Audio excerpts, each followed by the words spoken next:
নমস্কার, আমি টুম্পা। চোরকে চোর বললে খুব গায়ে লাগে, তাই না? তৃণমূল মানেই চোর, ক্রিমিনাল, গুন্ডা, মস্তান, যারা দাদাগিরি করে, মানে তৃণমূল মানেই হচ্ছে খারাপ। ঠিক এই কারণের জন্য আজকে ইডি গ্রেপ্তার করলো তৃণমূলের বিধায়ক জীবন কৃষ্ণ সাহাকে নিয়োগ দুর্নীতির জন্য।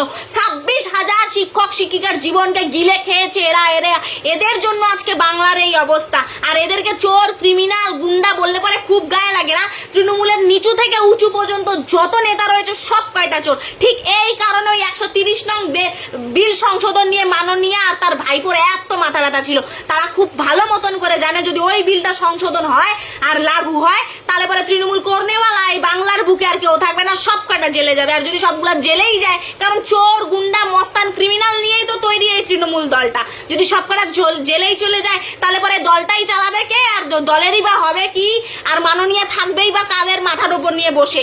এই কারণে, ঠিক এই কারণে এত মাথা ব্যথা। ঠিক এই কারণের জন্য আজকে এদের জন্য বাংলার এরকম অবস্থা। চোর চোর সব কয়টা বড় বড় চোর, এক সেপারকার এক চোর এই তৃণমূল দলের মধ্যে গেলে পরে দেখা যাবে, পাওয়া যাবে। তৃণমূল মানেই হচ্ছে খারাপ। তৃণমূল আজকে আমাদের এই বাংলার অবস্থাকে এরকম করে দিয়েছে। তৃণমূলের জন্য আজকে এই একটা মাত্র দল আর ওই একটা মাত্র দলের ওই একজন শাসক, ঠিক তাদের জন্য, তাদের আশকারায় আজকে এইসব তৈরি হয়েছে।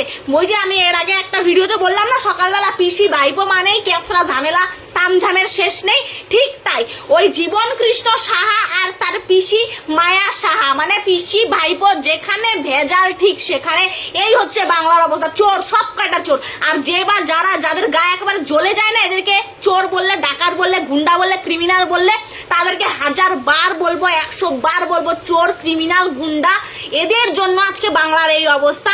তাই ইডি আবারও কেন গ্রেপ্তার করলো? কিসের জন্য গ্রেপ্তার করলো? কেন? আর তো কাউকে গ্রেপ্তার করে না। এদের জন্য এত দুর্নীতি, এত কিছু। 26,000 শিক্ষকের চাকরি খেয়েছে এরা। এমন শাস্তি এদেরকে দেওয়া উচিত যাদের জীবনে কোনোদিনও এরা সূর্যের আলোই দেখতে না পায়। জামিন যেন জীবনে কখনো না হয়। পারলে এদেরকে অর্ধেক রাস্তায় নিয়ে গিয়ে এনকাউন্টার করে উড়িয়ে দেওয়াটা সবচাইতে বুদ্ধিমানের কাজ হবে। কোনো জাবরাই থাকবে না, একবারে লেটা ঝুঁকে যাবে। ওই 2 দিন পরে নিয়ে যাওয়ার পর আবার জামিন হবে। ওইসব জামিন ঠামিনের সবকিছু না ভেবে এদেরকে অর্ধেক রাস্তায় একেবারে এনকাউন্টার করে উড়িয়ে দেওয়া উচিত। আজকে এদের জন্য বাংলার এই অবস্থা। বাংলা কখনো এরকম ছিল না। বাংলা প্রত্যেক রাজ্যের পথপ্রদর্শক ছিল। এই সমস্ত গুন্ডা, ক্রিমিনাল, চোর নিজেদের স্বার্থ সিদ্ধি করতে করতে বাংলাকে আজকে এই অন্ধকারের দিকে ঠেলে দিয়েছে। এই মানুষগুলো, এই একমাত্র একটা দল তৃণমূলের সব চোর, গুন্ডা, ক্রিমিনাল, মস্তান মিলে আজকে বাংলার এই দুর্দশা করেছে।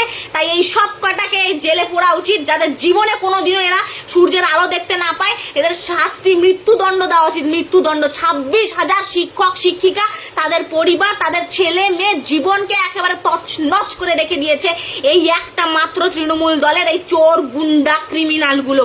আজকে এরই হিসেব হচ্ছে। এখন দেখার বিষয় একটাই, যে আসল চোর, আসল কালপিটটা কবে ধরা পড়ে আর জেলে ঢোকে, আর জীবনে যেন পৃথিবীর আলো না দেখতে পারে, সূর্যের আলো যেন কোনোদিনও না দেখতে পারে, সেটা কবে হয় এখন দেখার বিষয় হচ্ছে এটাই।